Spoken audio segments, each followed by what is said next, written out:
وعن شداد بن أوس رضي الله تعالى عنه قال حضرت شداد بن أوس বলেন قال لي رسول الله صلى الله عليه وسلم নবীজি একদিন আমাকে বলতে লাগলেন ইয়া শাদ্দাদ ইবনে আউস রাসূল বললেন হে শাদ্দাদ ইবনে আউস ইযা রাআইতান নাস ক্বাদ ইকতানাজুল যাহাবা ওয়াল ফিদ্দা তুমি যখন দেখবা মানুষ স্বর্ণ রূপা জমা করার পিছনে প্রতিযোগিতা করে দৌড়াইতেছে মানুষ যে সময় স্বর্ণ রূপা জমা করার পিছনে সময় ব্যয় করবে তাকনিজহা উলাইল কালিমাত তখন আমি রাসূল তোমাকে এখন কতগুলো দোয়া শিখাইয়া দিব মানুষ যখন স্বর্ণ রূপা জমা করার পিছনে দৌড়াবে তখন তুমি এই দোয়াগুলো শেখার জন্য চেষ্টা করবে তখন তুমি এই দোয়াগুলো বেশি বেশি পড়বে কি সেই দোয়া এক নাম্বার রাসূল বলে তুমি পড়বা আল্লাহুম্মা ইন্নী আসআলুকা সুবাতা ফিল আমর আল্লাহ আমি দ্বীনের বিষয়ে আপনার কাছে অটলতা চাই অটলতা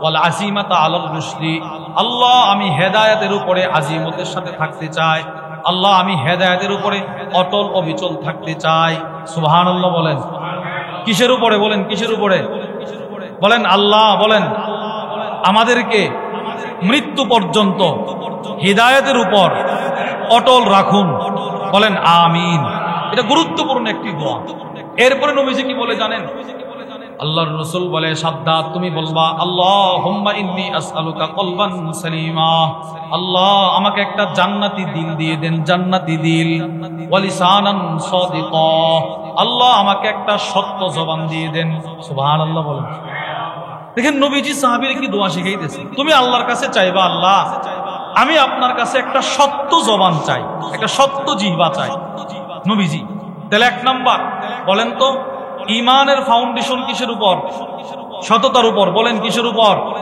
দুই আমলের রূহ কি জান কি সততা তিন আল্লাহ তাআলা আদেশ করলেন কাদের সঙ্গী হওয়ার জন্য সত্যবাদীদের চার রাসূল বললেন কি আল্লাহর কাছে একটা সত্য জিহ্বা চাওয়ার জন্য পাঁচ সমস্ত নবীদের সিফত ছিল সমস্ত নবীরা ছিলেন সত্যবাদী সুবহানাল্লাহ বলেন বলেন সমস্ত নবী কি ছিল সবাই বলেন সমস্ত নবী কি ছিল সত্যবাদী আল্লাহ কোরআনুল কারীমের মধ্যে বলেন বিসমিল্লাহির রহমানির রহিম ওয়াযকুর ফিল কিতাবি ইব্রাহিম ইন্নাহু কানা সিদ্দীকান নাবিয়্যা সূরাতুল মারইয়ামের মধ্যে আল্লাহ বলেন বর্ণনা করুন ইব্রাহিম আলাইহিস সালামের ঘটনা স্মরণ করুন তিনি এমন একজন নবী ছিলেন যিনি ছিল সত্য জবানের অধিকারী সুবহানাল্লাহ সত্যনিষ্ঠ নবী ছিলেন দুই ওনার ছেলে ওয়াযকুর ফিল কিতাবি ইসমাঈল ইন্নাহু কানা সাদিকাল ওয়াদ আল্লাহ তাআলা বলেন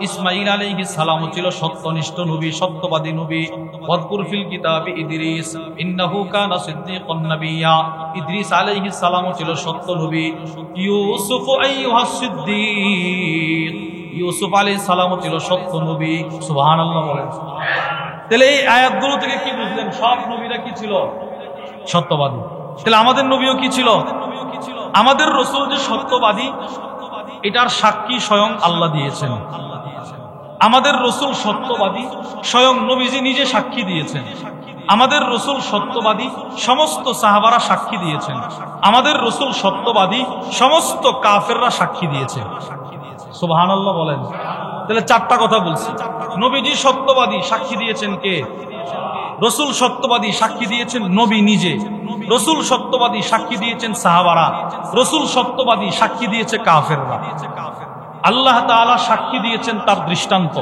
সূরাতুন নাজমের মধ্যে আল্লাহ বলেন বিসমিল্লাহির রহমানির রহিম ওয়ামা ইয়ানতিকু আনিল হাওয়া রব্বুল আলামিন বলেন না পৃথিবীর মানুষ নিজের খেয়াল খুশি অনুযায়ী কথা বলে আর সেই কথাগুলো মিথ্যা হতে পারে আমার রাসূল তো নিজের মন মতো কোনো কথাই বলে নাই তিনি রাতেও যেই কথা বললেন সেটাও ওহী দিনেও যেই কথা বললেন সেটাও ওহী সুবহানাল্লাহ বলেন বলেন রাসূল যা বলেন তা কি ওহী বলেন তা কি সবাই বলেন তা কি রাসূল যখন যা বলেন সবগুলো কি ওহী এই আয়াতের ব্যাখ্যা করতে গিয়ে মাওসুআতু নাদরাতিন নাঈম ফি মাকারিমি আখলাকির রাসূলিল কারীমের মধ্যে এসেছে لقد كان النبي صلى الله عليه وسلم محفوظ اللسان من تحريف في قول واسترسال في خبر ওই কিতাবের মধ্যে এসেছে আল্লাহর রাসূল নিজের 63 বছরের জিন্দেগিতে কোনো কথা বলতে গিয়ে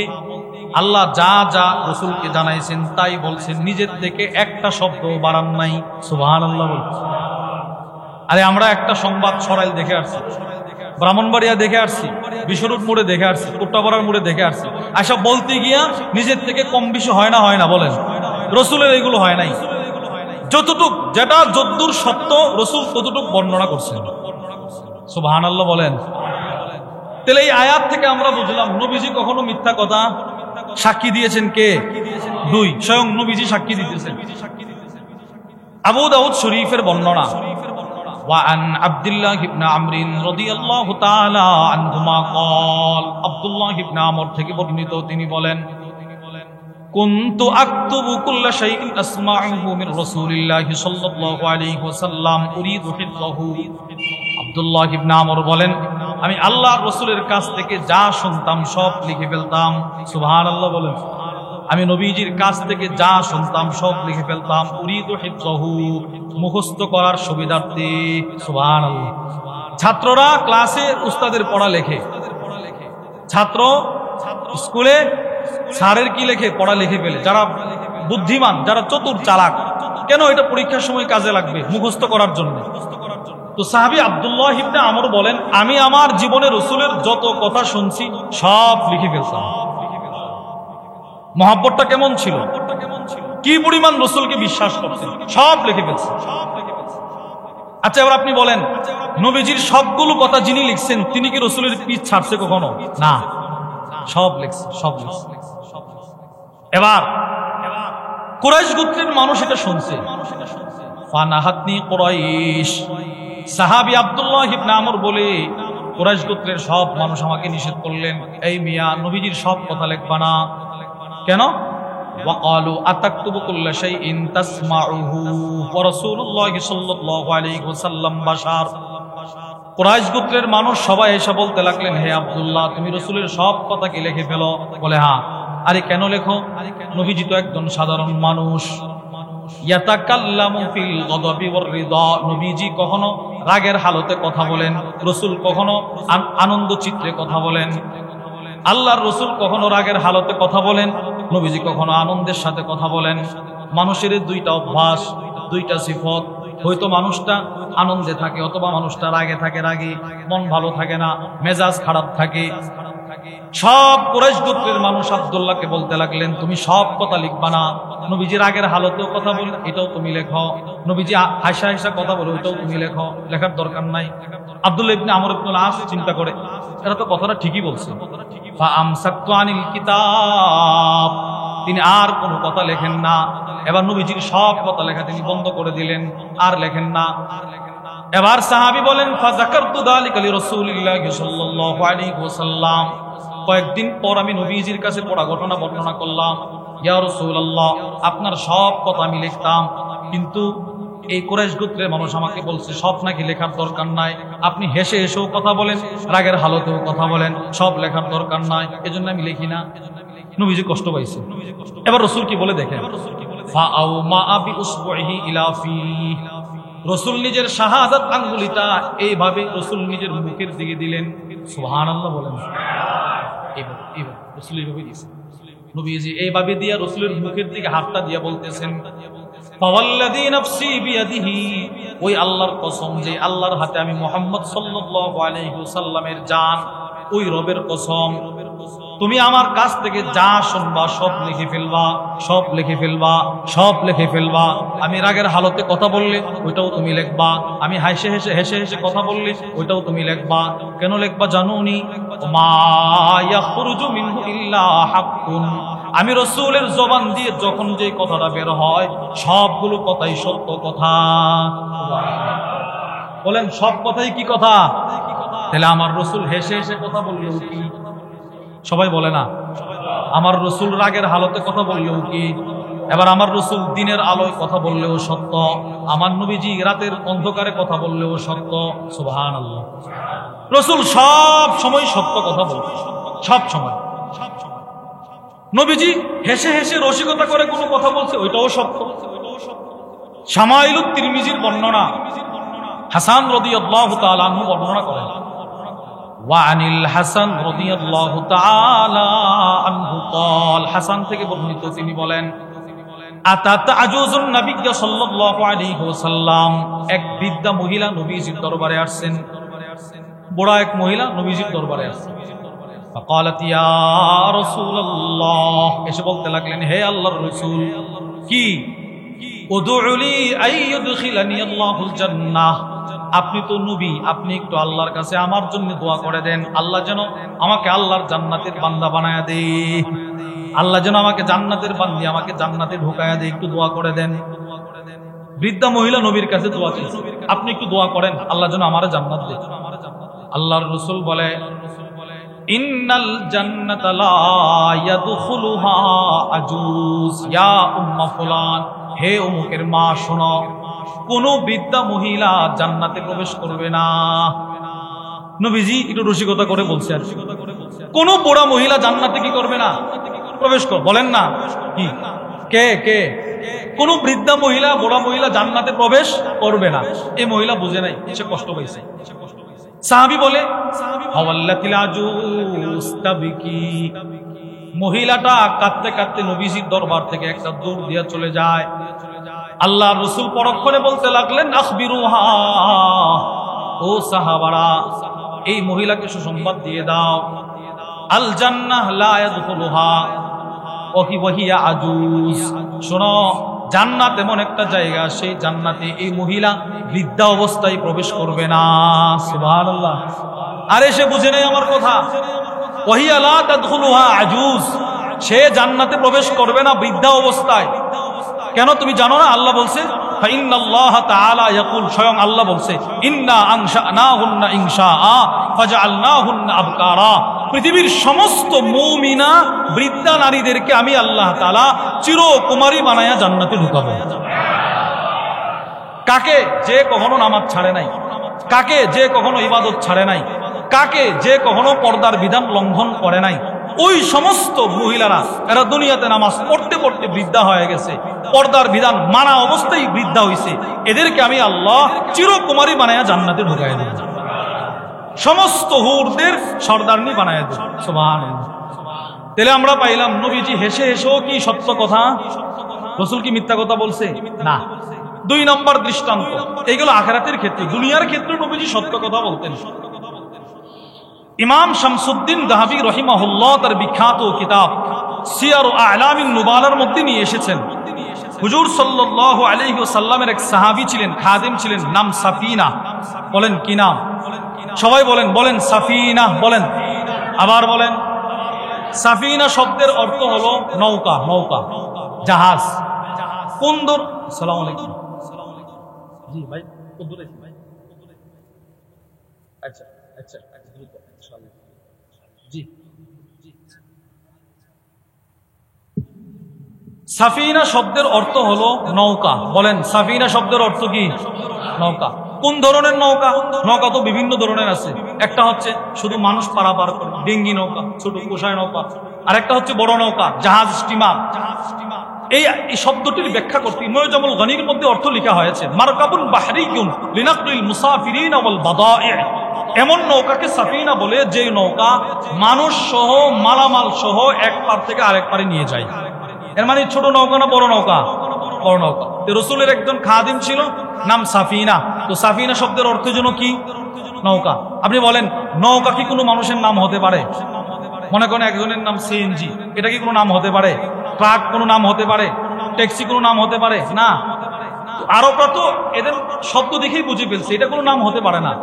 তো সাঈদ ইবনে জুমহান তিনি সাফিনাকে প্রশ্ন করলেন, ওয়া আন সাঈদ ইবনে জুমহান قال, হযরত সাঈদ ইবনে জুমহান সাফিনাকে বলে, সাআলতু সাফিনা আন ইসমিহি, আমি সাফিনাকে প্রশ্ন করলাম, ভাই সাফিনা তো কোনো মানুষের নাম হতে পারে না, সাফিনা অর্থ হলো নৌকা, আপনার নাম সাফিনা কেন? মনে করেন একজনের নাম সিএনজি, আমি বললাম, ভাই এটাই নাম কে রাখছে আপনার? সিএনজি তো কোনো মানুষের নাম হতে পারে না। তো ওই রকম তাবি সাহাবীরে প্রশ্ন করতেছে, ভাই সাফিনা তো কোনো মানুষের নাম হতে পারে না, নৌকা কোনো মানুষের নাম হতে পারে না, আপনার এই নামটা রাখছে কে? তো সাহাবী জবাব দেয়, সাম্মানি রাসূলুল্লাহ সাল্লাল্লাহু আলাইহি ওয়াসাল্লাম, আমার এই নাম সাফিনা নামটা রেখেছেন স্বয়ং নবীজি। নবীজি আমার নাম রাখছে, নবীজি। সাহাবী আশ্চর্য হয়ে গেছে, তাবী আশ্চর্য হয়ে বলেন লিমা সাম্মাকা সাফিনা, রাসূল তোমার নাম সাফিনা কেন রাখলো? এবার সাহাবী বলেন শুনেন মূল ঘটনা। খরাজ রাসূলুল্লাহ সাল্লাল্লাহু আলাইহি ওয়াসাল্লাম ওয়া মাআহু আসহাবু, একদিনের ঘটনা। রাসূলুল্লাহ সাল্লাল্লাহু আলাইহি ওয়াসাল্লাম একদিন কোন একটা সফরে বের হইছে, সফরে সাথে সাহাবাদের এক জামাত। ফাসাকুল আলাইহিম মাতাউহুম, সাহাবাদের জামাত, প্রত্যেক সাহাবীর মালামাল আছে, মালামাল, সিট আছে, বেডিং আছে, সাথে থাকার জন্য জরুরি কাগজপত্র, কাপড় চোপড় আছে, ব্যাগ আছে, ব্যাগ। আরে তবলিগে গেলে, 3 দিনের তবলিগে গেলে আমরা সাথে ব্যাগপত্র নেই না? আমরা, আপনি 10 দিনের সফরে যাবেন ঢাকা, সাথে একটা ব্যাগ থাকবে না? থাকবে না। তো সাহাবারা এক সফরে বের হয়েছে, প্রত্যেকের সাথেই ব্যাগ আছে, কিন্তু প্রত্যেকের ব্যাগের মালামাল ছিল বেশি, প্রত্যেকের জন্য ভারী হয়ে গেছে। যেই যার ব্যাগ উপর উঠাইতেছে, বড় ভারী, বড় ভারী, বড় ভারী। সাহাবী বলতেছে ফাসাকুল আলাইহিম মাতাউহুম, সব সাহাবাদের মালামাল তাদের কাছে ভারী হয়ে গেল, ভারী। প্রত্যেকের ব্যাগ তার কাছে ভারী, বড় কষ্ট হচ্ছে।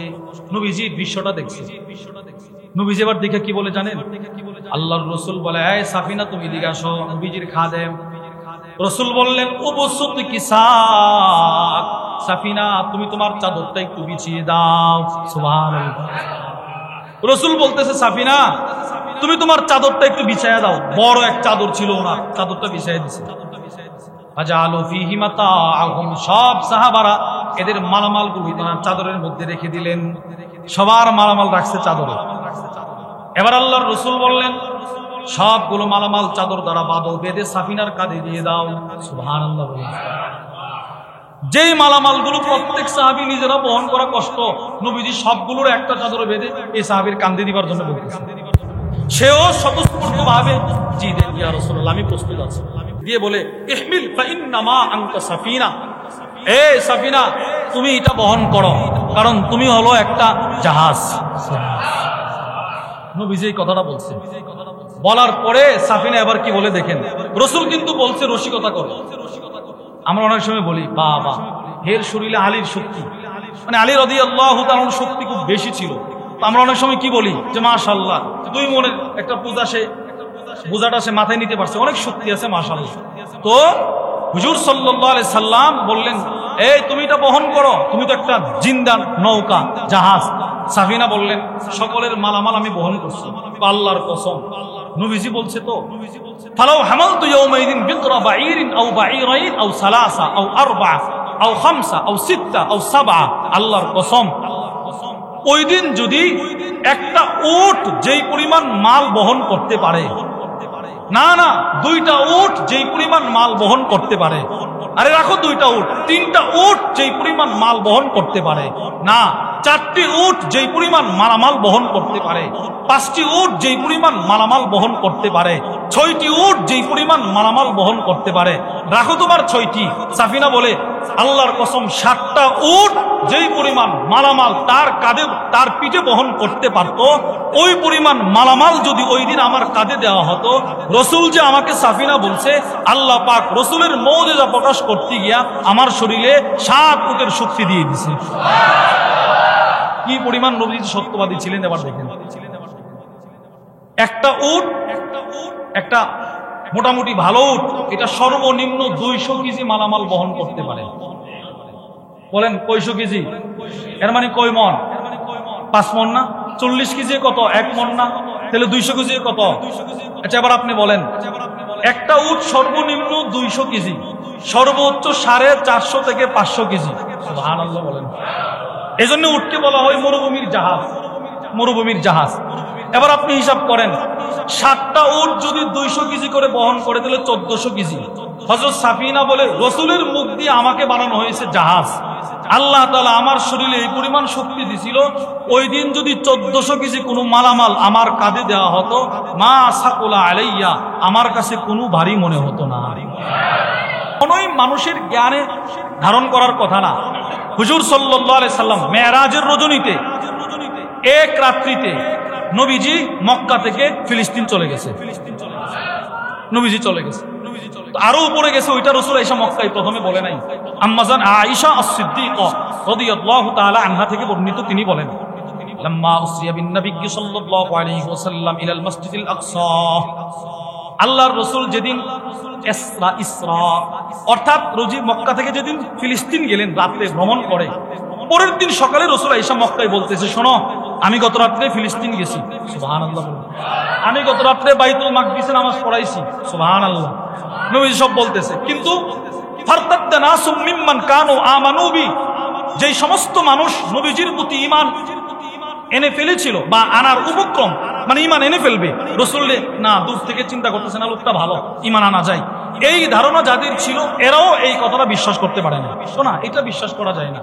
যেখানে আমাদের যাইতে সময় লাগে সপ্তাহের পর সপ্তাহ, 10-12 দিন, সপ্তাহ 25 দিন, 15 দিন, 20 দিন, সেখানে মুহাম্মদ সাল্লাল্লাহু আলাইহি সাল্লাম এক রাত্রিতে ফিলিস্তিন চলে গেছে, আবার চলে আসছে, এটা বিশ্বাস করতে পারলাম না। নাউজুবিল্লাহ বলেন। সকলে মিলে পরামর্শ করছে, আচ্ছা ঠিক আছে আসো, তার একজন বন্ধু আছে আবু বকর সিদ্দিক, তার কাছে যাই, দেখি সিদ্দিক আকবর মুহাম্মদ সাল্লাল্লাহু আলাইহি সাল্লামের ব্যাপারে কি বলে, ওনার কাছে একটু যাই।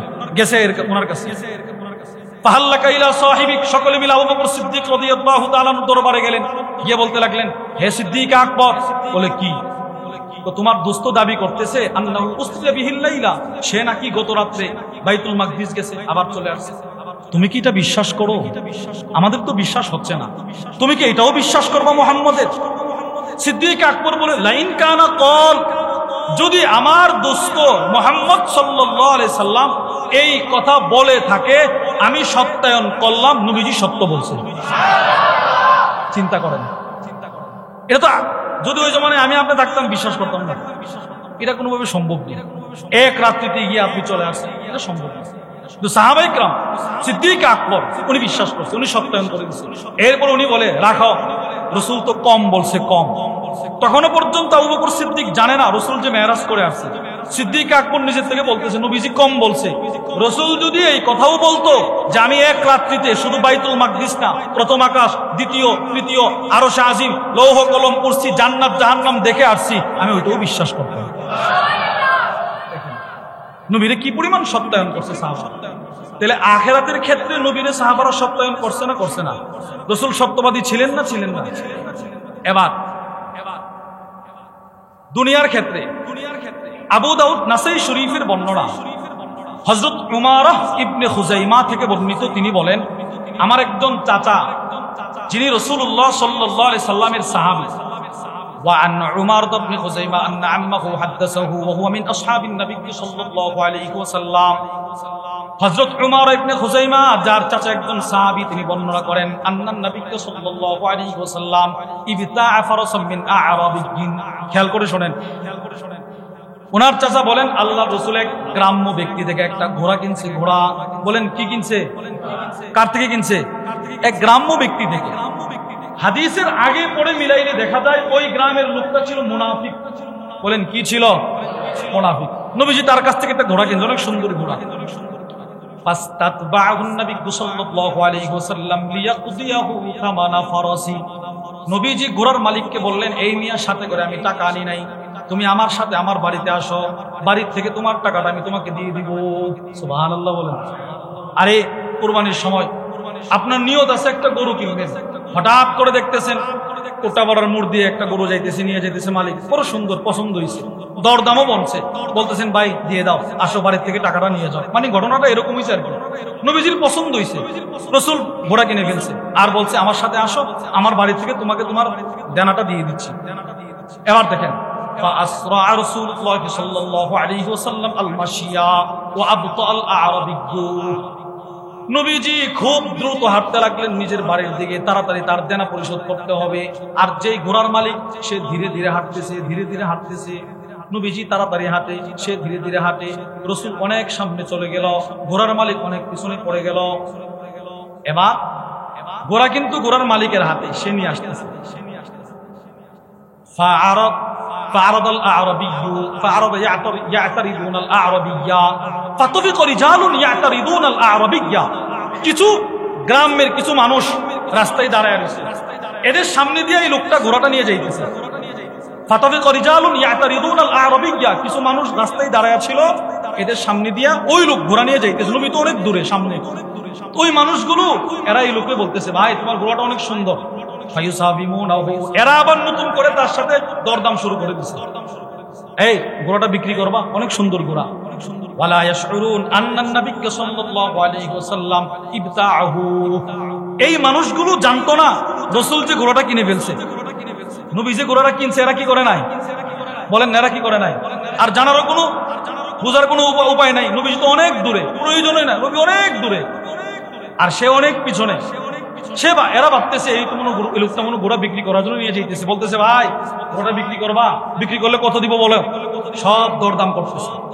এবার সে দেখতেছে নবীর চাইতে দাম বেশি দিবে, এরা বলে ঠিক আছে তোমাদের কাছে বিক্রি করবো।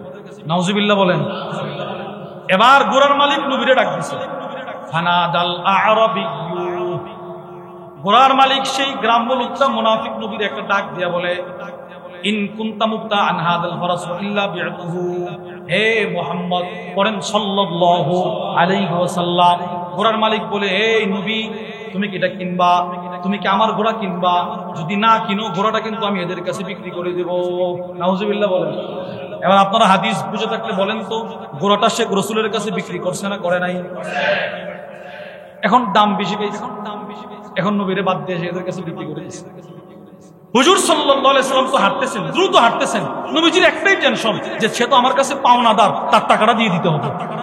নবীজি দাঁড়াইছে, নবীজি সেই ঘোড়ার মালিকের আওয়াজ শোনার পর নবীজি দাঁড়ায় গেলেন, দাঁড়ায় বললেন, আরে তুমি এটা কি বললে? এই ভাই আমি কি তোমার কাছ থেকে ঘোড়াটা ক্রয় করি নাই, কিনি নাই? সে বলে কি জানেন, আল্লাহর কসম তোমার কাছে বিক্রি করি নাই। চিন্তা করেন, নবীরে সে মিথ্যুক বানানোর চেষ্টা করতেছে। রাসূল পেরেশান হয়ে গেলেন, হয়রান হয়ে গেলেন। আল্লাহ রাসূল বলে, বালা অবশ্যই তোমার কাছ থেকে কিনছি আমি। সে বলে, এবার সে আসছে, এসে বলে, হালুম্মা শাহিদা, আপনি যে বড় গলায় বললেন আমার কাছ থেকে ঘোড়াটা কিনছেন, আপনার কোনো সাক্ষী আসেনি, সাক্ষী নিয়ে আসেন। নবীজি পেরেশান হয়ে গেলেন, হায় হায় কেনার সময় তো কেউ ছিল না, সাক্ষী কে দিবে? এবার হাদিস বর্ণনাকারী সাহাবী বলেন, যেই মাত্র এই মুনাফিক বলল আপনার সাক্ষী নিয়ে আসেন, ফাত্তাফিকা খুযাইমা ইবনে সাবিত, হযরত খুযাইমা ইবনে সাবিত এই ঘোড়ার মালিকের সামনে এসে বলল, আশহাদু আন্নাকা বায়াতাহু, আমি সাক্ষ্য দিতেছি তুমি এই ঘোড়াটা নবীজির কাছে বিক্রি করেছো। এই বেটা তুই এটা বিক্রি করছিস, তুই নবীরে মিথ্যুক বানাস কেন? আমি সাক্ষ্য দিচ্ছি তুই এই ঘোড়া রাসূলের কাছে বিক্রি করছিস। সে আল্লাহ, সে তো হতভম্ব হয়ে গেছে, সাক্ষী পায় গেছে নবীজি। এবার নবীজি তার কাছে এসে কানে কানে বলে, ফাআকবালান নবী সাল্লাল্লাহু আলাইহি ওয়াসাল্লাম আলা খুযাইমা, নবীজি যে সাহাবী সাক্ষী দিলেন রাসূলের ব্যাপারে, সেই সাহাবীর কাছে এসে বলতে লাগলো, এই খুযাইমা, বিমা তাশহাদ, বিমা তাশহাদ, খুযাইমা ঘোড়া যখন আমি কিনছিলাম তখন তো তুমি ওইখানে ছিলা না, আমাদের বেচা কেনার সময় তুমি ছিলা না, তুমি সাক্ষী কেমনি দিলা? খুযাইমা জবাব দেয়, বিতাসদীকিকা ইয়া রাসূলুল্লাহ, আমি আপনার সততার উপরে নির্ভর করে সাক্ষী দিয়ে দিলাম। আপনি কখনো মিথ্যা বলেন নাই, আর সাধারণ একটা ঘোড়ার জন্য মিথ্যা বলবেন এটা আমি বিশ্বাস করতে পারি না। আপনার সততার উপর নির্ভরশীল হয়েই আমি আপনার পক্ষে সাক্ষ্য দিয়ে দিয়েছি। এই হাদিসের একটা আজব ব্যাখ্যা লিখছেন, আজীব ব্যাখ্যা, আল্লামা মুহাম্মদ ইবনু আদম আল ইথিওপি তার বিখ্যাত কিতাব যাখিরাতুল উকবা ফি শারহিল মুজতাবা, নাসাই শরীফের একটা ব্যাখ্যা গ্রন্থ, 41 খণ্ডের কিতাব। ওই কিতাবের মধ্যে নিয়ে আসছে তিনি যে সাক্ষীটা দিয়েছেন কেন, এই আয়াতের ব্যাখ্যা, এই হাদিসের ব্যাখ্যায় লেখা আছে, তিনি লিখছেন, ইয়া রাসূলুল্লাহ, আমি এতটুকু জানি কোন নবী জিন্দেগিতে কখনো মিথ্যা কথা বলে নাই, আর আপনি হলেন সমস্ত নবীদের সর্দার, তো আপনি তো আরো আগেই মিথ্যা বলবেন না, এই জন্য ওইটার উপর নির্ভর করে আমি দিয়ে দিছি আপনি সত্য বলছেন। এবার নবীজি কষ্ট পাইছেন, এই হাদিসের ব্যাখ্যায় আছে, রাসূল এতটাই মর্মাহত হইলেন, কষ্ট পাইলেন, নবীজি ঘোড়াটা দিয়ে বলতেছে, ভাই তোমার এই ঘোড়া আমার আর দরকার নাই, যাও তুমি তোমার ঘোড়াটা নিয়ে যাও। ওয়াল মাশহুর আন্নাহু রাদ্দাল ফারাস আলা যালিকা বাদাল আরাবিয়্যি, এই হাদিসের ব্যাখ্যায় এসেছে নবীজি ঘোড়াটা আবার ওই মালিকের কাছে ফিরিয়ে দিলেন। ফামাতা ইনদাহু মিন লাইলাতি, ঘোড়াটা রাসূল ফিরিয়ে দেওয়ার পর ওই দিন রাত্রি ঘোড়াটা ওই ঘোড়ার মালিকের বাড়িতে মারা গেছে। ঘোড়াটা কি হয়েছে বলেন, কেন মারা গেছে? এটাও একটা কারণ হতে পারে যে ঘোড়াটা রসুলের ভালোবাসা তার অন্তরেও ছিল। সুবহানাল্লাহ বলেন। সে এই দুঃখেই মারা গেছে, হতে পারে যে হায় হায় নবীজি আমার কিনে ফেলছিল, আমি নবীজির মালিকানায় চলে গিয়েছিলাম, আরেকটু দূর গেলে আমি কায়নাতের সর্বশ্রেষ্ঠ মানুষের বাড়িতে ঢুকে যাইতাম, তুই মুনাফিক আমার রসুলের ঘরে ঢুকতে দেশ নাই, যা আমি তোর কাছেও থাকবো, যা আমি দুনিয়া ছেড়ে চলে যাব। চলে গেছে। ঘোড়ার ভিতরে নবীজির প্রেম ছিল, ঘোড়ার ভিতরেও ছিল, কিন্তু আমার ভিতরে রসুলের প্রেম, বলেন যেটা বাস্তব সেটা বলেন। আচ্ছা বলেন, রসুলের প্রেম যদি সত্যিকার আপনার ভিতরে থাকতো, আপনি কি নামাজ ছাড়তে পারতেন? আপনার রসুল নামাজ পড়তে পড়তে পা ফোলায় ফেলছে, সাহাবাদেরকে নামাজ শেখাইতে শেখাইতে 63 বছরের জিন্দেগি শেষ করছে। আমি নামাজ পড়ি মানে আমার ভিতরে নবীজির প্রেম ওই পরিমাণ নাই, ঘোড়ার ভিতরেও ছিল, সে মারা গেছে।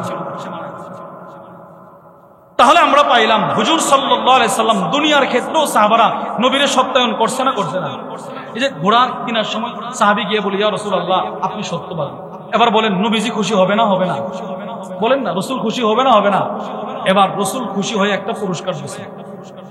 আল্লাহর রসুল বললেন, এ খুজাইমা শোনো, কিয়ামত পর্যন্ত কোনো বিষয় প্রমাণ হওয়ার জন্য পুরুষ 2 জনের সাক্ষীর প্রয়োজন, কোনো বিচার প্রমাণ হওয়ার জন্য 2 জন পুরুষ সাক্ষীর প্রয়োজন, মহিলা হলে 4 জন প্রয়োজন।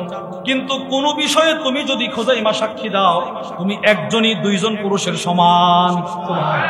ফাজা আলা রাসূলুল্লাহ সাল্লাল্লাহু আলাইহি ওয়াসাল্লাম শাহাদাত খুজাইমা বিশাহাদাতি রাজুলাইন। নবীজি কিয়ামত পর্যন্ত সময়ের জন্য এক খুজাইমার সাক্ষী 2 জনের সমান করে দিলেন। কোনো একটা বিষয় প্রমাণিত হওয়ার জন্য কমসে কম 2 জন সাক্ষী প্রয়োজন। 2 জন, একজন হলে হবে না, 2 জন। তো হুজুর বললেন যে না, তুমি যদি কোনো বিষয়ে সাক্ষী দাও তাহলে তোমার একটাই 2 জনের সমান। আর এটা কাজেও লাগছে, এমন একটা সময় কাজে লাগছে, মিরকাতুল মাফাতিহ মিশকাতুল মাসাবির শরহ মুল্লাহ আলী কারি রাহিমাহুল্লাহ নিয়ে আসছে। আবার এই কিতাবের মধ্যে দাখিরাতুল উকবার মধ্যেও নিয়ে আসছে। ইয়ামামার যুদ্ধে অনেক হাফেজ সাহাবী শহীদ হয়ে গেছে, যারা 30 পারা কোরআন যাদের সিনাই ছিল। সমস্ত সাহাবারা কিন্তু কি ছিলেন না? হাফেজ কোরআন ছিলেন না। তো যারা হাফেজ কোরআন ছিল এদের বড় একটা অংশ ইয়ামামার যুদ্ধে শহীদ হয়ে গেছে। সিদ্দিক আকবর রাদিয়াল্লাহু তাআলা টেনশনে পড়ে গেলেন, কাফেররা যদি এইভাবে শুধু হাফেজ সাহাবাদেরকে শহীদ করে ফেলে তাহলে কোরআন তো আর দুনিয়ায় টিকে থাকা অসম্ভব হয়ে যাবে। এক কাজ করো, কি কোরআন লেখা শুরু করে দাও, যার সিনাই যতটুকু কোরআন আছে সবগুলো এক জায়গায় জমা করো, এরপরে সূরা অনুযায়ী বিন্যস্ত করো, সাজায় সাজায় সবগুলো সূরা লিখে ফেলো, পুরো 30 পারা কোরআন লিখে ফেলো। দায়িত্ব দেওয়া হলো যায়েদ ইবনে হারিসকে, ওনাকে দায়িত্ব দেওয়া, যায়েদ ইবনে সাবিতকে দায়িত্ব দেওয়া হলো যে তুমি সবগুলো কোরআন সুন্দর করে লিখবা, তোমার ব্যাপারে আমরা বিশ্বস্ত, তুমি হেরফের করবা না। শর্ত হচ্ছে যার কাছে কোরআনের যে আয়াতটা আছে ওই আয়াতটা মজলিসে শোরা সাহাবাদের বোর্ডে আয়াতটা জমা দেওয়ার সময় বলতে হবে, আমি এই আয়াতটা নবীজির কাছ থেকে শুনছি এই 2 জনের সামনে, এই 2 জন হলো সাক্ষী, আমি যে আয়াতটা নবীজির কাছ থেকে শুনছি। সাক্ষী না দিতে পারলে তোমার আয়াত গ্রহণযোগ্য হবে না। সুবহানাল্লাহ বলুন। তাহলে প্রতিটা আয়াত জমা দেওয়ার সময় কয়জন সাক্ষীর দরকার? সবাই বলেন কয়জন? 2 জন সাক্ষীর দরকার। সমস্ত কোরআন লেখা শেষ, কিন্তু সূরা বারা সূরাতুত তাওবার শেষ আয়াত, ফাইন তাওয়াল্লাউ ফাকুল হাসবিয়াল্লাহু লা ইলাহা ইল্লা হু আলাইহি তাওয়াক্কালতু ওয়া হুয়া রাব্বুল আরশিল আযীম। এই আয়াতটা, এটা যে কোরআন শরীফের আয়াত সব সাহাবারা বিশ্বাস করে, সবাই বলতেছে হ্যাঁ এটা কোরআন শরীফের আয়াত, কিন্তু কার কাছে আছে এটা কারো জানা নাই, সাক্ষীও নাই, 2 জন সাক্ষীও নাই, কিন্তু সবাই বিশ্বাস করতেছে এটা কোরআন শরীফের আয়াত ছিল। কার কাছে আছে রে? কেউর কাছে নাই। হযরত খুজাইমা, ওই যে রাসূলের পক্ষে ঘোড়া কেনার সাক্ষী দিয়েছিলেন, তিনি এই আয়াতটা নিয়ে আসছে, সাহাবাদের মজমায় আসছে, আয়েশা বলে নেন এই সূরা তাওবার শেষ আয়াত। সুবহানাল্লাহ বলুন। লিখে ফেলেন কোরআনে, ফাকানা লা ইয়াকতুব ইল্লা বিশাহিদাই আদলিন। যায়েদ ইনি কোন আয়াত লিখতেন না 2 জন সাক্ষী ছাড়া, ওনারা নির্দেশ ছিল যে না তুমি 2 জন সাক্ষী না দিলে কোন আয়াত লিখবা না। তিনি আয়াত লেখেন না, উনি বলেন সাক্ষী নিয়ে আসেন। আরে ভাই একটু মাথাটা উঠায় দেখো কে আমি, সাক্ষী নিয়ে আসেন। দেখার সময় নাই, কোরআন লিখতে হবে 2 জন সাক্ষী লাগবে। এবার বলতেছে আমি খুজাইমা। সুবহানাল্লাহ বলুন। এবার হযরত যায়েদ তাড়াতাড়ি উমর ইবনে খাত্তাবের কাছে বলে, উমর হুজাইমা এই আয়াতটা নিয়ে আসে, আয়াতটা নাকি ওনার কাছে আছে, কিন্তু ওনার কাছে কোনো সাক্ষী নাই। উমর একটা ধমক দিয়ে বলে, উক্তুবু, তাড়াতাড়ি ওই আয়াতটা লেখো। তুমি জানো না রাসূল তাকে দুইজনের সমান বানায় দিয়ে গেছে? উনি একজন সাক্ষী দিলে দুইজনের সমান, আর সাক্ষী খোঁজ করার সময় নাই। যেহেতু খুজাইমা আয়াতটা নিয়ে আসছে, আয়াতটা লিখে গেছে। তাহলে আমি আপনাদেরকে বলার উদ্দেশ্য হচ্ছে, এই খুজাইমা ইবনে সাবিত হুজুর সাল্লাল্লাহু আলাইহি ওয়াসাল্লাম এক মুনাফিক থেকে একটা ঘোড়া কিনছিল। সে পরবর্তীতে কৌশল অবলম্বন করে রাসূলকে মিথ্যাবাদী বানাইতে চাইছিল। তখন যেই সাহাবী নবীজির সততার প্রমাণ দিয়েছিলেন, ওই সাহাবীর নাম কি ছিল? বলেন খুজাইমা। বলেন কি ছিল? বলেন খুজাইমা। সবাই বলেন খুজাইমা। বলেন খুজাইমা। এই সাহাবী সাক্ষী দিয়েছিল। তাহলে আমরা পাইলাম সাহাবারাও নবীজির সততার সাক্ষী দিছে না? দিছে না? এবার 3 নাম্বার, 4 নাম্বার, কাফেররাও নবীজির সততার সাক্ষী দিয়েছেন। আল্লামা কাজী ইয়াজ রাহিমাহুল্লাহর বিখ্যাত কিতাব আশ-শিফা বিতারিফি হুকুকিল মুস্তাফা, ওই কিতাবের মধ্যে নিয়ে এসেছে। ওই কিতাবের মধ্যে আছে আবু জাহেল আখনাসের সাথে বদরের যুদ্ধে পরস্পর মিলিত হয়েছে। তো আখনাস আবু জাহেলের প্রশ্ন করে, আবু জাহেল লাইসা গায়রি ওয়া গায়রুকা ইসমাউ কালামানা, আবু জাহেল এখন এই মুহূর্তে তুমি আর আমি ছাড়া আর কেউ নাই, সবাই যুদ্ধ করতেছে। এখন তোমার একটা প্রশ্ন করবো, তুমি সঠিক উত্তর দিবা। তোমার উত্তরটা কেউ শুনবে না, আমার প্রশ্নও কেউ শুনবে না, কেউ নাই তো কেউ শুনবে না। কি প্রশ্ন? তুখবিরনি আন মুহাম্মদ ওয়া সাদিকুন আম কাযিব, তুমি একটু আমাকে বলো তো, মুহাম্মদ সাল্লাল্লাহু আলাইহি সাল্লাম যার বিরুদ্ধে আমরা যুদ্ধ করতে আসছি, সারা জীবন যুদ্ধ করতেছি, একটু সত্য করে বলো তো, তিনি কি সত্য নবী না মিথ্যা নবী? আবু জাহেলের প্রশ্ন। ফেরাউন নবীর জমানার সবচেয়ে বড় ফেরাউন, এর প্রশ্ন। তো ফেরাউন আবু জাহেল বলতেছে, কেউ নাই তো আমি তোমারে বলি, ওয়াল্লাহি আল্লাহর কসম, ইন্নাহু লাসাদিক, আল্লাহর কসম নবী মুহাম্মদ সাল্লাল্লাহু আলাইহি সাল্লাম সত্য নবী। কিন্তু আমাদের শরীরে লাগে, সে তার বাপ নাই, এতিম, সে তো পাওয়ার কোত্থেকে পাইলো, সে আমাদের উপরে চলে যাইতেছে। এই জন্য আমরা তারা দমায় রাখার জন্য তারা বিশ্বাস করতে পারি না। মূলত সে সত্য। সুবহানাল্লাহ বলেন। তাহলে কাফেররা নবীজির সততার প্রমাণ দিছে না? দিছে না? রাসূলের সততার সাক্ষী দিছে না? দিছে না? বলেন। তাহলে আমি বলছিলাম, হুজুর সমস্ত নবীরা সত্যবাদী ছিলেন, আমাদের নবীও কি ছিলেন? সত্যবাদী। আমাদের রাসূল সত্যবাদী, এটা স্বয়ং আল্লাহ বলেছেন। আমাদের রাসূল সত্যবাদী, নবীজি স্বয়ং নিজে বলেছেন। আমাদের রাসূল সত্যবাদী, সাহাবারাও বলেছেন। আমাদের রাসূল সত্যবাদী, কাফেররাও বলেছেন। সুবহানাল্লাহ বলেন। তাহলে আপনার আমার সত্যবাদী হওয়ার দরকার আছে না নাই? বলেন সবাই, আছে না নাই? যদি আপনি আমি সত্যবাদী হয়, তাহলে আমার লাভ কি? 1 নাম্বার, বুখারীর বর্ণনা, ওয়া আন আবি হুরায়রা রাদিয়াল্লাহু তাআলা আনহু قال قال رسول الله صلى الله عليه وسلم, আল্লাহর নবী বলেন, ইন্নাস সিদকা ইয়াহদি ইলাল বিররি, পৃথিবীর প্রত্যেকটা সত্য কথা মানুষকে নেক কাজের দিকে নিয়ে যায়। সুবহানাল্লাহ বলেন। পৃথিবীর প্রত্যেকটা সত্য কথা মানুষকে নেক কাজের দিকে নিয়ে যায়। ওয়া ইন্নাল বিররা ইয়াহদি ইলাল জান্নাহ, আর নেক কাজ মানুষকে আল্লাহর জান্নাতে ঢুকায় দেয়। তাহলে এবার বলেন, জান্নাতে যাওয়ার জন্য শর্ত হলো নেক কাজ। বলেন, জান্নাতে যাওয়ার জন্য শর্ত, সবাই বলেন, বলেন জান্নাতে যাওয়ার জন্য শর্ত কি? আর সত্য কথা মানুষকে কোন কাজের দিকে নিয়ে যায়? নেক কাজের দিকে। তাহলে বোঝা গেল জান্নাতে যাওয়ার মূল চাবি হলো সততা। সুবহানাল্লাহ বলেন। বলেন, জান্নাতে যাওয়ার মূল চাবি কি? 1 নাম্বার। 2, রাসূল বলতেছেন, নবীজি, আমি না, নবীজি বলতেছেন, সততার মধ্যে শান্তি, মিথ্যার মধ্যে অশান্তি। সুবহানাল্লাহ বলেন। বলেন, সততার মধ্যে কি? এবার মিথ্যার মধ্যে কি? কি পরিমাণ সত্য কথা। আমি যদি নির্বাচিত হতে পারি, আপনাদের এই রুট এই করে দিব, সেই করে দিব, এই করে দিব, সেই করে দিব। এবার নির্বাচিত হওয়ার পরে কিছুই করলো না, তো মিথ্যা কথা বলছি কিনা বলেন? এবার সে এই রুট দিয়ে গেলে মানুষ বলে ভুয়া ভুয়া, কত কথাই বলছিল, এখন কিছুই করে নাই। এই যে অশান্তি, মানুষের গালমন্দ, এগুলো সহ্য করতে হয়। আর কেউ যদি সত্য কথা বলে, সবসময় সততার সিফত অর্জন করে, রাসূল বলেন তার গোটা জিন্দেগি শান্তি। তার জিন্দেগি কি বলেন?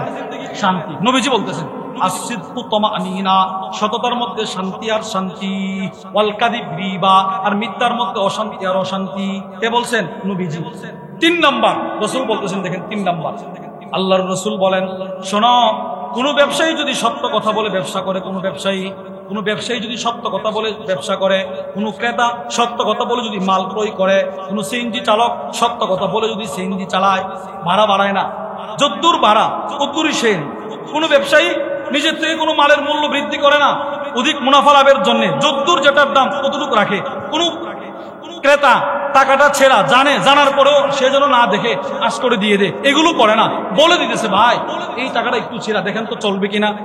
এবার মাল দেওয়ার সময় বলতেছে ভাই এই মালটা দিব যে এটা কিন্তু 1 নাম্বার না, এটা 2 নাম্বার, অথবা এটা এত নাম্বার, অথবা মালের মধ্যে এই সমস্যা আছে। রাসূল বলেন ওই বিক্রেতা ওই ক্রেতা যারা সততার সাথে ব্যবসা করে, সততার সাথে ক্রয় করে, রাসূল বলেন তারা যদি সবগুলো দোষ ত্রুটি বর্ণনা করে বেচা কেনা করে, স্বয়ং আল্লাহ তার বেচা কেনার মধ্যে বরকত দিয়ে দিবে। এই বরকত বুখারীর বর্ণনা, আল বাইয়ান মা লাম ইয়াতাফাররাকা বিল খিয়ার, আল বাইয়ান বিল খিয়ার মা লাম ইয়াতাফাররাকা।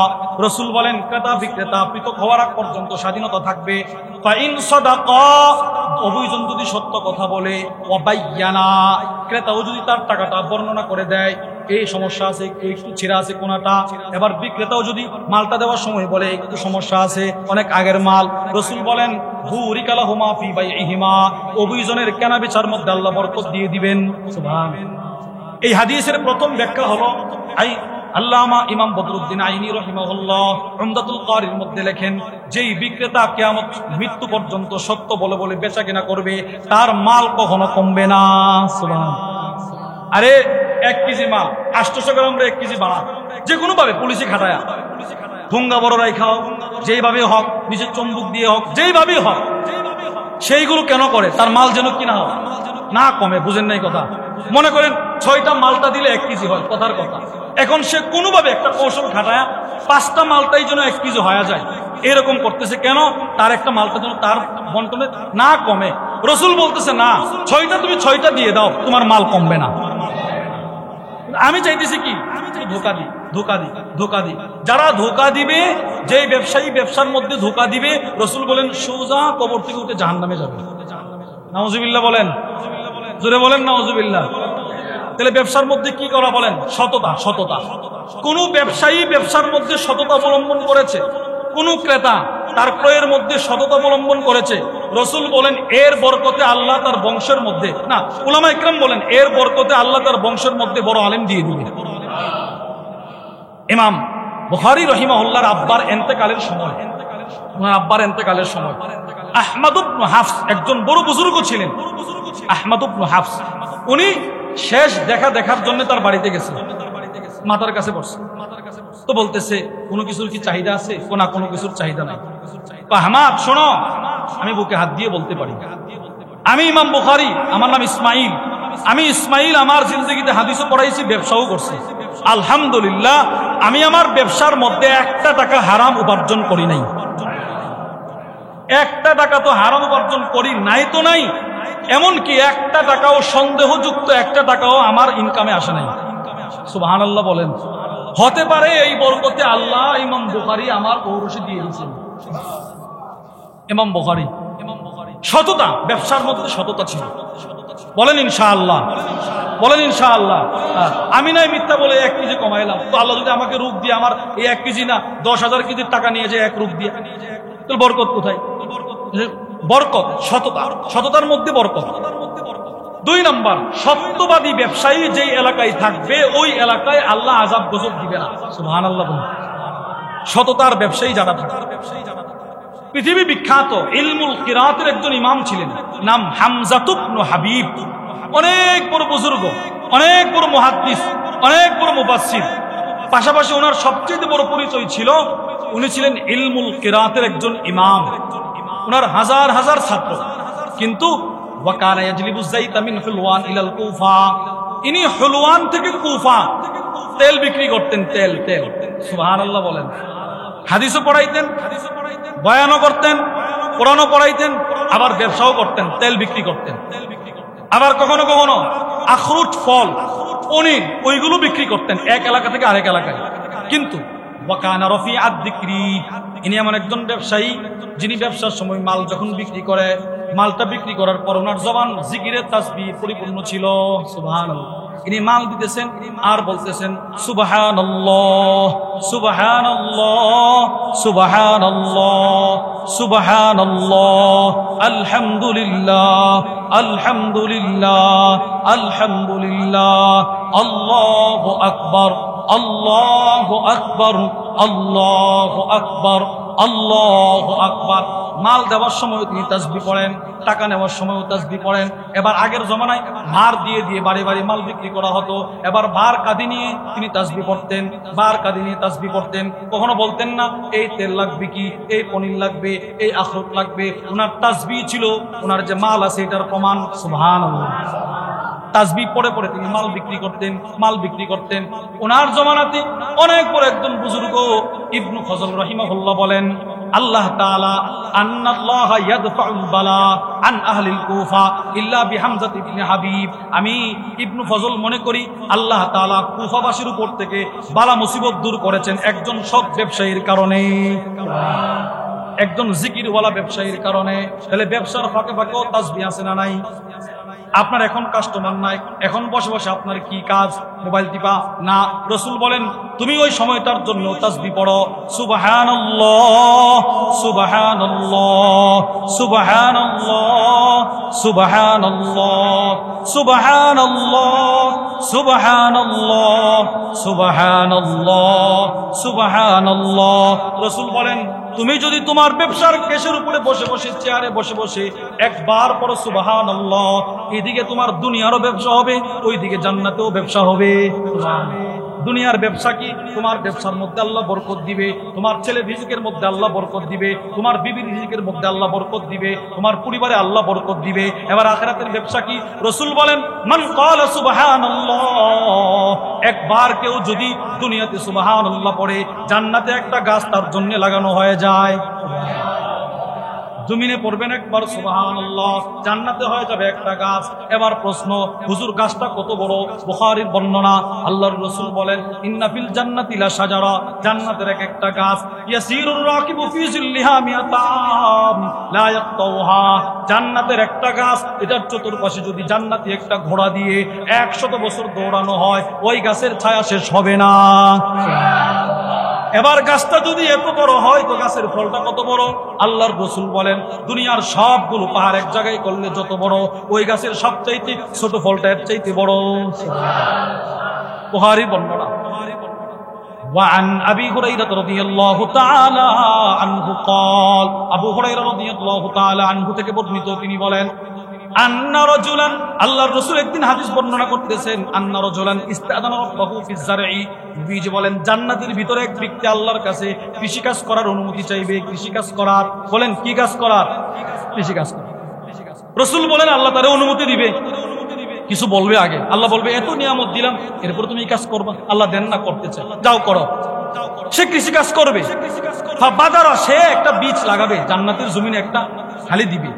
এই বীজ থেকে একটা গাছ হবে, চারা হবে, চারাটা বড় হবে, ওই চারা থেকে গাছ হবে, গাছে ফুল হবে, ফুলের মধ্যে ফল হবে। রাসূল বলেন আমসালাল জিবাল, এক একটা ফল হবে পাহাড়ের চাইতে বড়। এই ফল সে কাটবে, জান্নাতি নিয়ে আসবে, সে খাবে, ঢেকুর দিবে, হজম হবে। রাসূল বলেন সবগুলো একটা চোখের পলক পরিমাণ সময়ের ভিতরে হয়ে যাবে। ওই গাছ একবার সুবহানাল্লাহ একটা গাছ হয়ে গেছে, আরেকবার সুবহানাল্লাহ আরেকটা গাছ হয়ে গেছে, আরেকবার সুবহানাল্লাহ আরেকটা গাছ হয়ে গেছে। সুবহানাল্লাহ। তাহলে এবার দুনিয়াতে ব্যবসা করেও জান্নাতে গাছ লাগানো সম্ভব না? সম্ভব না? বলেন সম্ভব না? সম্ভব না। এজন্য আল্লাহর রাসূল বলেন আত-তাজিরুস সাদুকুল আমিন, যেই সৎ, যে হবে সৎ ব্যবসায়ী। বলেন যে কি ব্যবসায়ী? বলেন কি ব্যবসায়ী? সৎ ব্যবসায়ী। আল্লাহর রাসূল বলেন তার পুরস্কার হলো সে জান্নাতে থাকবে আমি নবীর সাথে। সুবহানাল্লাহ। আরে তিরমিজি শরীফের বর্ণনা। মিথ্যা ব্যবসায়ী না, যারা মিথ্যা বলে বলে, এরা না। আসসালামু আলাইকুম। আপনি পেয়েছেন? ও তেলে গরিবে না আপনারা ওই যে সরাসরি সিলেটের যে রুটটা আছে না, কোট্টাপাড়ার মোড়ের আগে ওই যে গরিবে নামাজ এখানে থাকবে ছেলেরা। হ্যাঁ গরিবে নামাজ, হ্যাঁ হ্যাঁ গ্যাস পাম্প দাও, ওই যে আমরা যে গ্যাস নিয়েছিলাম। আচ্ছা জি জি ভাই, বেশি রূপম বেশি যাওয়ার দরকার নাই, কম মানুষ নাই, চলে আসছে। বলেন আলহামদুলিল্লাহ। হুজুর বিশুরুত চলে আসছে আলহামদুলিল্লাহ। ইনশাআল্লাহ আমরা যারা এখনো বাহিরে ঘোরাফেরা করতেছি, আমরা অনুমানা বলি, জি আমরা সকলে একটু একরাম করি, একরাম।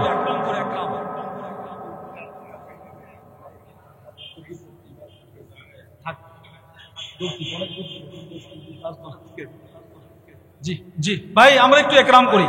যার সামনে যদ্দূর খালি জায়গা আছে একটু পূরণ করে বসে। আমরা অনেক চেষ্টা করছিলাম এখানে মাহফিলটা করার জন্য, আমরা জানতাম এরকম একটা অবস্থা হবে, তো প্যান্ডেল করে এখানে করার প্ল্যান ছিল, কিন্তু আবহাওয়া অবস্থা খারাপ হওয়ার কারণে আমরা মসজিদে করতে বাধ্য হয়েছি। এই জন্যে মসজিদের অনেক আদব আছে, আদব আমরা আদব রক্ষা করে যার সামনে যদ্দূর ফাঁকা জায়গা আছে যেন কষ্ট না হয়, একরামের সাথে আমরা জি বসে করি, একরামের সাথে।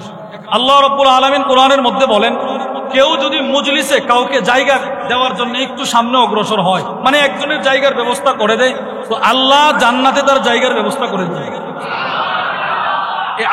আজকেও পড়ে আসছি সূরাতুল মুজাদালায়, পুরা সূরা মুজাদালার মধ্যে 4টা বিষয়ের আলোচনা। 1 নম্বর জিহাদ, এই 2 নম্বর ছিল মজলিস। এই মজলিসে বসার আদব, কে কেমনে বসবে, এই জন্য যার সামনে যতদূর খালি জায়গা আছে আমরা আলোচনা জি, যার সামনে যতদূর জায়গা আছে খালি জায়গা অনুগ্রহ করে জি মাশাআল্লাহ জি। আর বাইরে যারা আমরা এখনো আছি আমরা চলে আসি।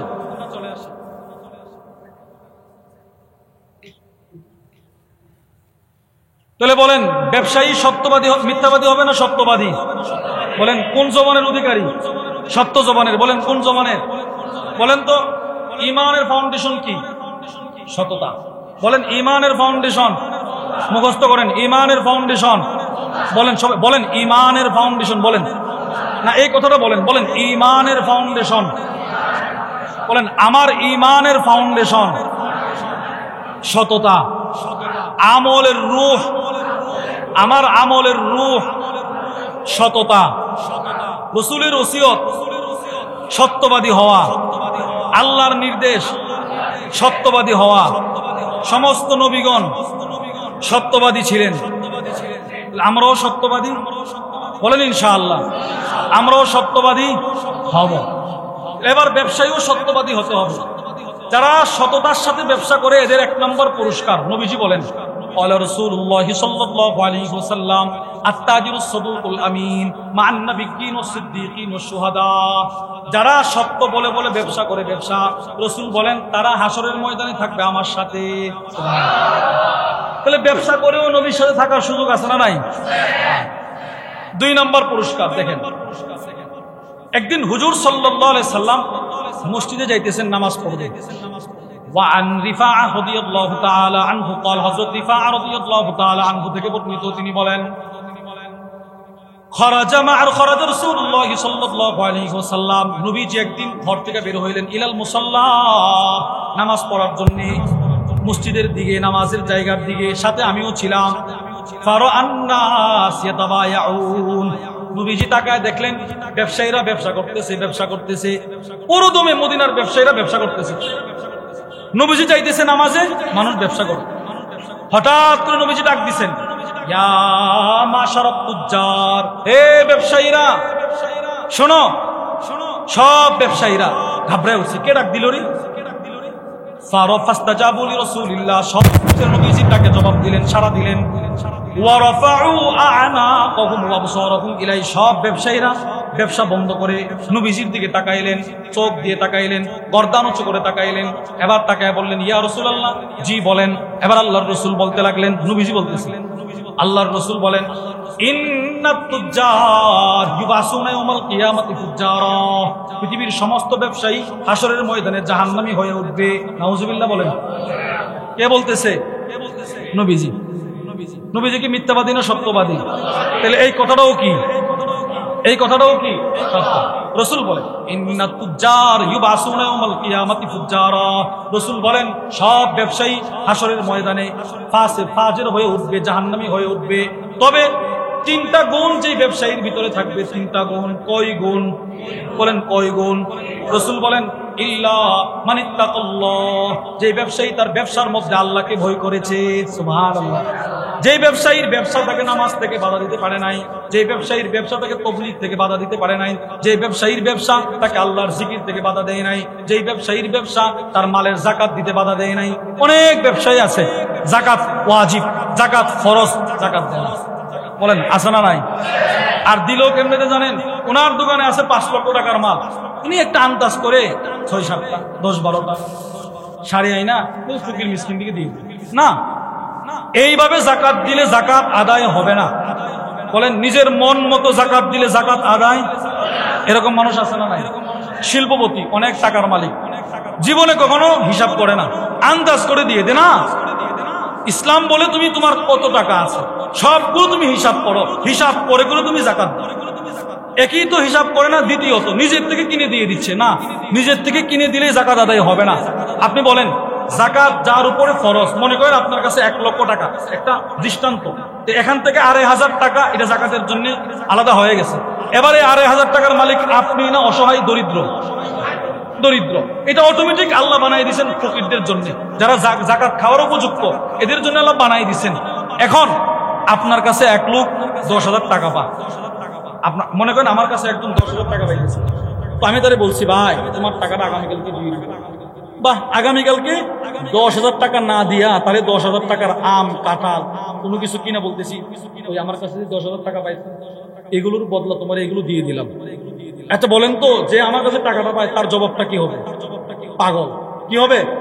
রাইট বেটা, তোমার কাছে টাকা পাই, টাকা নিছো, টাকা পাই আমি, তুমি আমার 10,000 টাকা আমারে দাও, আমি যা ইচ্ছা তাই করবো। বুঝেন নাই কথা? আমার যেটা ইচ্ছা আমি সেটা করবো। তুমি আমার টাকা দিয়ে আম কিনে দেওয়ার, কাঁঠাল কিনে দেওয়ার, এইটা সেটা কিনে দেওয়ার কে? তুমি আমারটা আমারে দাও। ঠিক ওই রকম যাকাতের টাকার মালিক তো আপনি না, তো সে হয়ে গেছে, তো আপনি তার টাকা দিয়ে কোনো কিছু কিনা তাকে চাপিয়ে দেওয়ার মতো হয়ে যাবে না, তারটা তাকে দিয়ে দিবেন, সে যা ইচ্ছা তাই করবে। বলেন ইনশাআল্লাহ। এবার রাসূল বলে ইল্লা মানিত্তাকাল্লাহ, যেই ব্যবসায়ী তার ব্যবসা যাকে যাকাত থেকে বাধা দেয় না, নামাজ থেকে বাধা দেয় না, ওই ব্যবসায়ী আমার সাথে জান্নাতে থাকবে। 2 ওয়াবাররা, যে নেক আমল করে নেক আমল, যে ব্যবসায়ী ব্যবসার ফাঁকে ফাঁকে তাসবিহ পড়ে, যে ব্যবসায়ী ব্যবসার ফাঁকে ফাঁকে কি পড়ে বলেন? তাসবিহ, ইবাদত ছাড়ে না, নামাজ ছাড়ে না, জিকির ছাড়ে না, হালাল হারাম পয়সা চলে, ওই ব্যবসায়ী আমার সাথে জান্নাতে থাকবে। সুবহানাল্লাহ। এই জন্য সত্যবাদী ব্যবসায়ী হওয়া, সর্ব অবস্থায় সততার সিফত অর্জন করা। আল্লাহ আমাদের সকলকে সত্যবাদী হয়ে মৃত্যুবরণ করার তৌফিক দান করেন। বলেন বলেন আমিন। ইনশাআল্লাহ এখন আমাদের আজকের দাওয়াতি মেহমান হযরতুল আল্লামা মুফতি আনিসুর রহমান আশরাফি হাফিজ। আমরা এদিকে রাস্তা করে দেন, এদিকে রাস্তা করে দেন।